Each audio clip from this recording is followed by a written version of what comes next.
The NHL season is upon us, which means it's time for a predictions video. Now, you might be asking yourself, Tougie, why would I watch your video beyond the first couple of seconds? What makes your video so special? And the answer to that is absolutely nothing. Really? I mean, I can't claim to have any expert analysis or anything. I am the guy who predicted the Avalanche to make the playoffs last year. That's right, that was the thing. I'll see you later, now that you've heard that. But for those of you that have stayed here with me, I know you guys want to know my opinion, so we're going to go through it. However, the first draft of this video was like 45 minutes long. We are going to try to breeze through this a little bit more quickly than I normally would. So we're going to go conference by conference. You're going to see where I have the standings and such. And from there, we'll break down the bracket. We'll crown a winner. It's guaranteed to go exactly as I predict. By the way, though, two things. I'm not predicting player awards because that's impossible. And these graphics were designed by a buddy of mine named Bungie. You can check out the links to his Twitter in the description. He does some fantastic graphics work, as you'll be able to see throughout the course of this video. So go check him out and give him a follow as well. He deserves it. One of the many, many talented graphic design people within the NHL kind of gaming community and just the NHL community in general on Twitter at the moment. Anyway, are you ready to see what the Western Conference is going to look like? I don't know if you are. 1, 2, 3, wha-bam! There it is. Now, I will say, don't be off-put by, like, oh, Arizona over LA. It's alphabetical order. You see? It's alphabetical order for the teams who aren't in the postseason. We have Edmonton not only winning the Pacific Division, but the conference as well. Why? They finished second last year. What makes the difference this year? Well, Cam Talbot proved himself, without a doubt. He is legit. He is the real deal. While Brossoit might be, he might be a bit of a question mark. The defense in general, might be a question mark, especially with the Andre Sekera injury. It's the offense, though, and the Connor McDavid factor that leads to this prediction. You get UC Jokinen as a great cheap addition. What will Strome do? The bottom line is, for Edmonton, you need the rest of the team to up their game. And I think that's going to happen. There was the stat last year where here's what they look like with McDavid on the ice, here's what they look like without.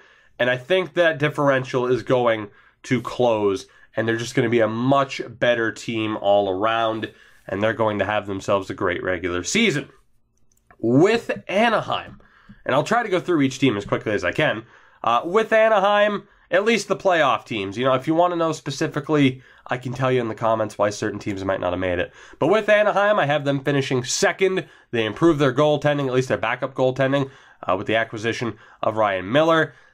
I mean, defensively, Fowler, Lindholm, Manson, Vatanen, as long as they can stay healthy, they're looking good. They didn't have any major changes on offense. You need players like Corey Perry to step up, though, and I do think we'll see him have a bounce-back year. And then we have Calgary, which, the goaltending is definitely concerning. You go from Brian Elliott and Chad Johnson to Mike Smith and Eddie Lack. That's a gamble. On a brighter note, though, you have one of the best D-cores in the league. Brody, Giordano, Hamilton, Hamonic, Stone. And then offensively, it was looking great to begin with. And then you sign Jaromir Jagr. And while I don't think Jagr in particular is what made me make them a playoff team or predict that they'll be a playoff team, but it helps. It definitely helps, and I think the Flames will make it. For Arizona, short and simple, the defense is good. Like, the defense is really good. OEL, Goligoski, Chychrun, Hjalmarsson, and Demers, that's incredible. The goaltending, though, Ranta and Domingue, it's too big, just two big question marks. And then offensively, it's such a young team. The veteran is Brad Richardson. He's the only player over 30 aside from the injured Dave Bolland. And aside from that, the veteran on the team is newly acquired Derek Stepan. Aside from that, it's a bunch of young players, even if they, you do have some more experienced guys like Domi and Duclair. Too many question marks. They're getting better. They're not there yet. With the LA Kings, it's more of the same. Can Quick stay healthy? Can Kemper rebound from a down year? The defense is, still good. Offensively, they're still good. Kopitar needs to return to form, but it just doesn't seem like it's going to happen this year. With San Jose, Jones and Dell as a tandem, The defense is still decent, but offensively, no major additions. You lost Patrick Marleau. Thornton takes a gigantic contract rather than taking a pay cut, so you have to rely on a lot of youth. I just don't think it's going to happen for them. With Vancouver, you lose Ryan Miller, and you're relying on two 6'6", 27-year-old Swedes. Bold strategy. Defensively, they still have some good pieces. Edler, Goodbranson, Hutton, Stetcher. Certainly not the worst decor in the league.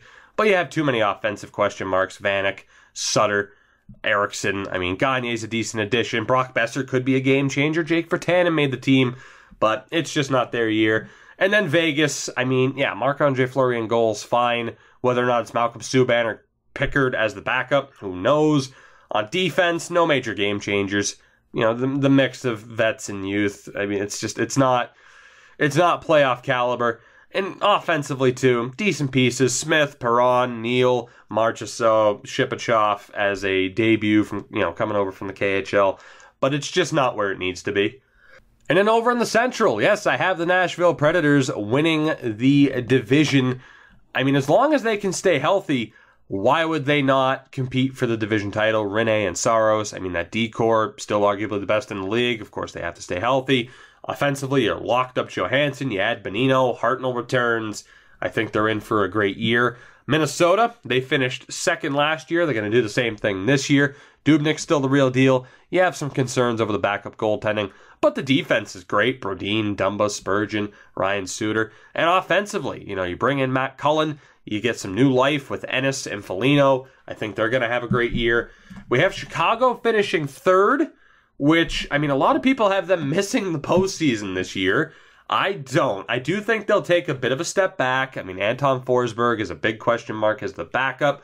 Defensively, you lose Hjalmarsson, and you have to rely on a lot of unproven players. Same thing offensively with that bottom six. I mean, you don't have Marian Hossa this year either. You bring back Sharp, Sod's back, after the Panarin trade. I still think they're good. They're not completely done yet, but they're going to take a step back. And that brings us to the two wildcard teams, both wildcard teams coming from the Central. We have the Dallas Stars.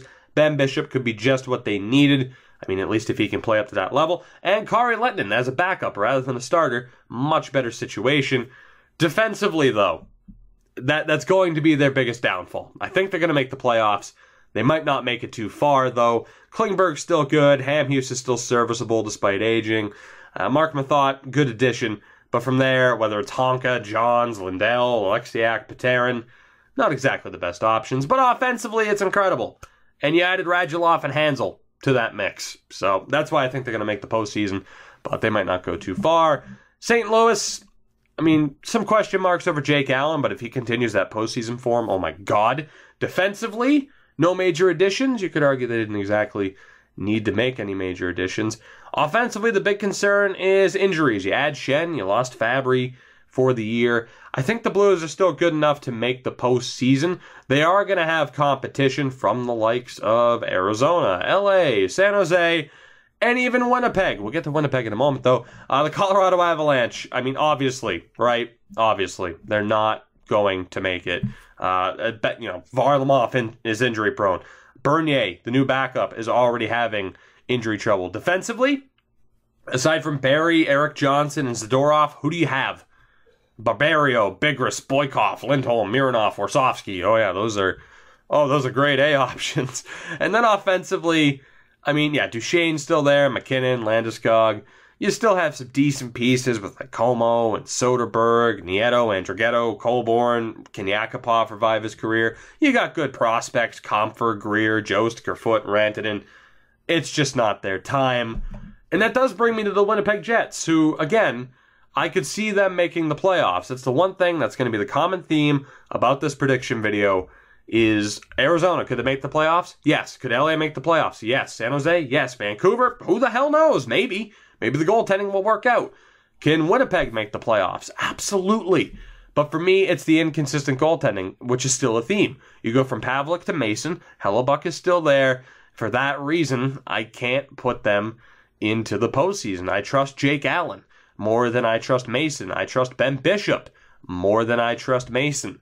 That is pretty much the reason. I mean, defensively, Winnipeg's not bad. Bufflin, Morrissey, Myers, Trouba, Enstrom, Kolikov. it's fine. And then offensively, obviously it's good. It's just the goaltending. It is just the goaltending. And that brings us over to the Eastern Conference. We're going to start off with the Atlantic, but are you getting ready? Are you ready to look at the full bracket? I don't think you are. I could go one division at a time, but I won't. Here's the full bracket, and bam! There you go. Again, starting off in the Atlantic, we have the Tampa Bay Lightning, who missed the playoffs last year. They will return to form, and they will claim the division title. Now, yes, Andrei Vasilevsky is a big question mark. So is Budaj as the backup. But with the defense, Hedman and Strawman, and then with the offense, again, you have to look at this from a you can't predict injuries kind of view. And that's what we're going off of here. And Tampa at 100%, I mean, how could they not win the div title? Vasilevsky would have to really screw it up. And I don't think he will. I don't think he will. In second place in that division, you have Montreal. On the flip side, goaltending, not quite a question with Carey Price. The defense, not great, but not completely terrible. There is that distinct lack of speed. You do have Weber, Petrie, Alzner. Victor Mete makes the team, which again, I do kind of agree with the take that you've seen online, or at least that I've seen online, in regards to that's more of a indictment on the team's defense as a whole, rather than saying that Victor is actually that good of a player. But offensively, I mean, they're still good. They might struggle to score goals. Obviously, bringing in Drouin as the on-paper replacement for Radulov, rather than an addition to work with Radulov, hurts the outlook of the team, but it's the Carey Price factor. Much like with Connor McDavid, one player may just be enough to have you find regular season success. Finishing in third, we had Toronto. Freddie Anderson's the real deal. Backup goaltending is still a bit of a concern. The defense looks good, though. Jake Gardiner had a great preseason. Andreas Borgman makes the team out of camp. He's looking like a good signing. And then, of course, offensively, you have to worry about a sophomore slump. But the addition of Patrick Marleau, I'm not really concerned about that. And I wouldn't be if I was a Leafs fan. And I think rather than just barely making the playoffs this year, they are going to make it in that third spot. You'll notice, too, both wildcard spots belong to the Atlantic. We'll talk about those two teams. Right now, you have Ottawa, which, yes, they finished in second last year in that division. The goaltending, Anderson and Condon are both locked up for a few more years. Offensively, Colin White, his preseason was disrupted. You have some concerns with Clark MacArthur. You really have to rely on, Bobby Ryan continuing that preseason form. Turris, Stone, all the big players. Hoffman, can those guys deliver is the question. And they're going to have to, because Erik Karlsson's health is a concern. The man is part cyborg at this point. Defensively, yeah, Johnny Oduya adds a bit more depth, but it's Erik Karlsson's injury concerns that have me playing a little bit more conservatively with the Ottawa Senators. And then we have the Boston Bruins. Now, look, last year, or the year before perhaps, I said the Bruins wouldn't make the playoffs. Now, here's the thing, right? You can't really say I'm biased when I've predicted in the past that they won't make it. But it is a toss-up between Boston and Buffalo, in my opinion. And that's just within the Atlantic. You want to talk about wild card spots, Carolina, New Jersey, the Rangers, Philly, the Islanders even. It is a complete toss-up, and I can admit that. But for me, while there are still question marks about Tuukka Rask and Khudobin, there are still questions about the defense. Char's a year older. You lost Colin Miller. Paul Postma was your only addition, but you do have McAvoy and Carlo. And then offensively, no major additions. You might struggle to score, but you re-signed Pasternak, and Anders Bjork had a really good preseason. Very similar questions for other teams that I have outside of the playoff structure. I'm giving it to the Bruins. You can call it bias if you want, but I can admit it is a very close situation for pretty much every team. It's going to be a tough race. The teams that are missing out, Buffalo, they improved their defense. Beaulieu, Scandella, and potentially Antipin are definitely upgrades compared to some players that saw the ice last year, like Brady Austin, Eric Bergdorfer, and Taylor Fadoon. The backup goaltending has improved with Chad Johnson there, but the pressure is on Robin Leonard. Dan Bilesma isn't the head coach anymore. It's time for him to deliver, and I wouldn't put too much stock into it, which is why I have Buffalo outside of the playoff structure, even though, offensively, it's looking good. You get the cheap addition of Benoit Pouliot. You add Josephson and Nolan. Jack Eichel just made all the money, bajillions of dollars. But I have Buffalo just still on the outside looking in. Fully admit they could return to the playoffs this year. Detroit, don't really have to get into it. The goaltending, meh. The defense, meh. The offense, no major additions, meh. Florida Panthers, goaltending, decent. Defense, I mean, you just lost Jason Demers for a third liner. And the offense really struggled to stay healthy last year, but they added Dadonov, am I right? What's going on in Florida? Moving on to the Metro very, very quickly. We start off with the Pittsburgh Penguins, who, yes, I have winning the Eastern Conference this year.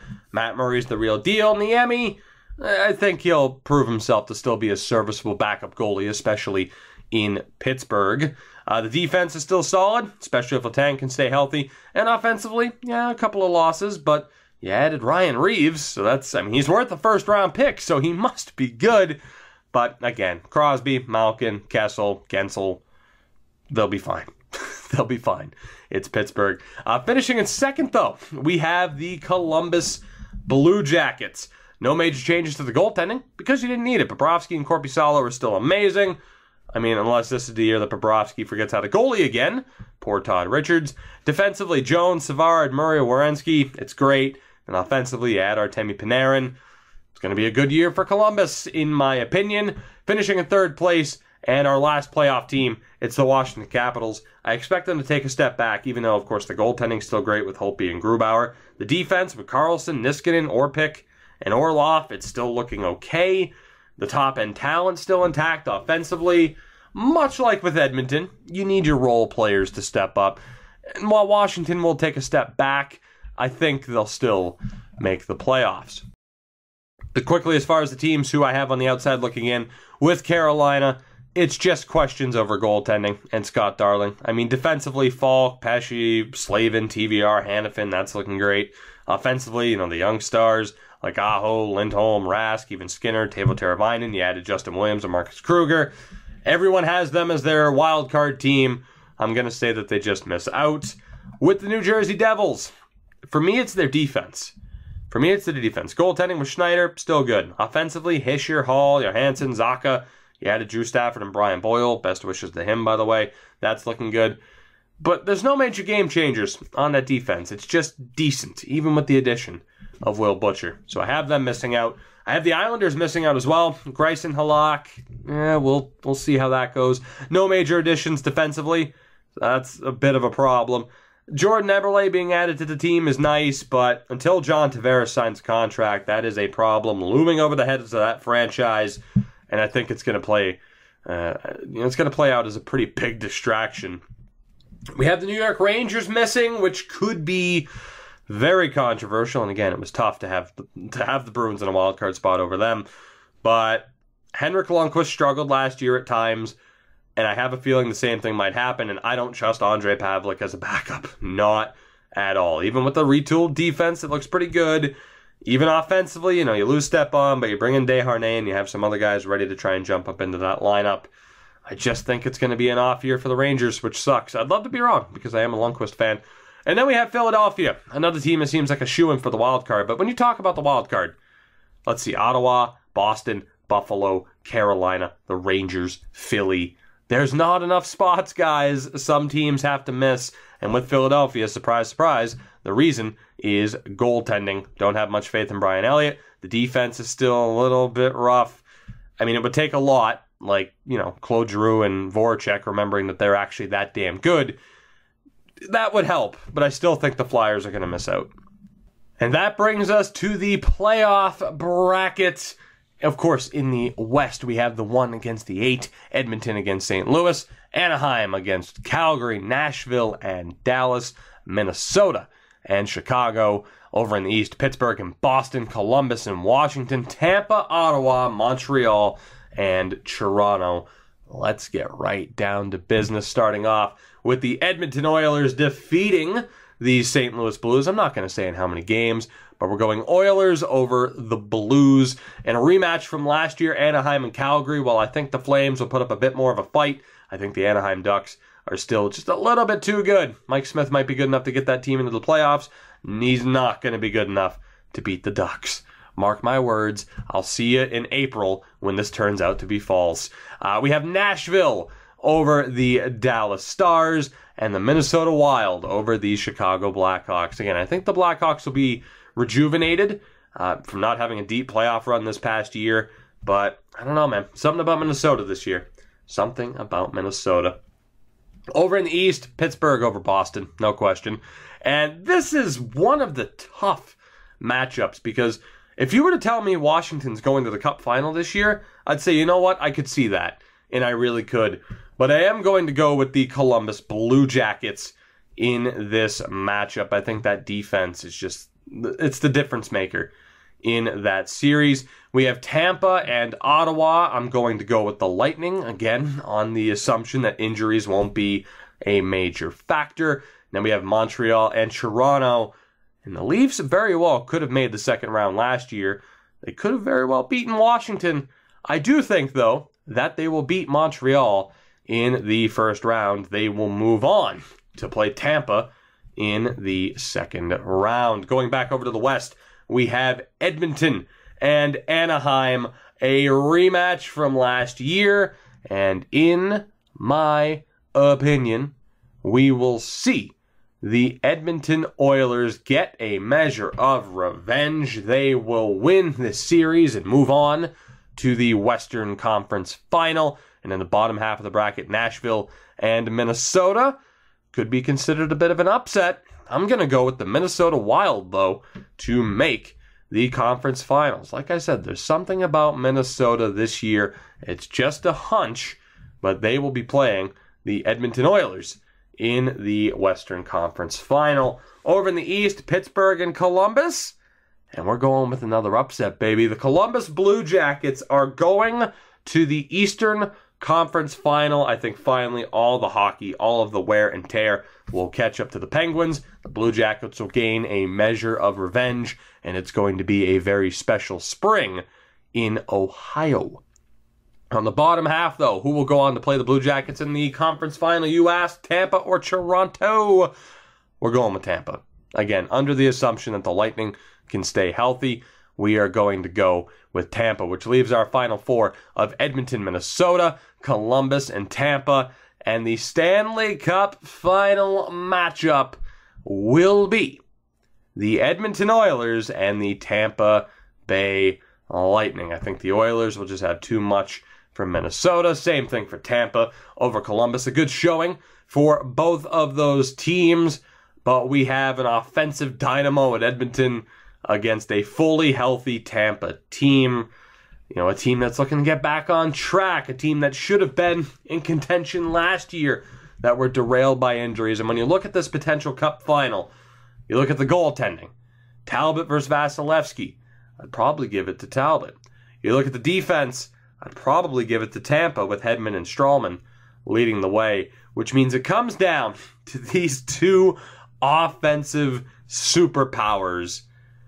And for me, if both teams are fully healthy, I'm going with the Tampa Bay Lightning, and they are my choice to win the Stanley Cup in 2018. I talked about the bottom six and the role players for Edmonton needing to step up.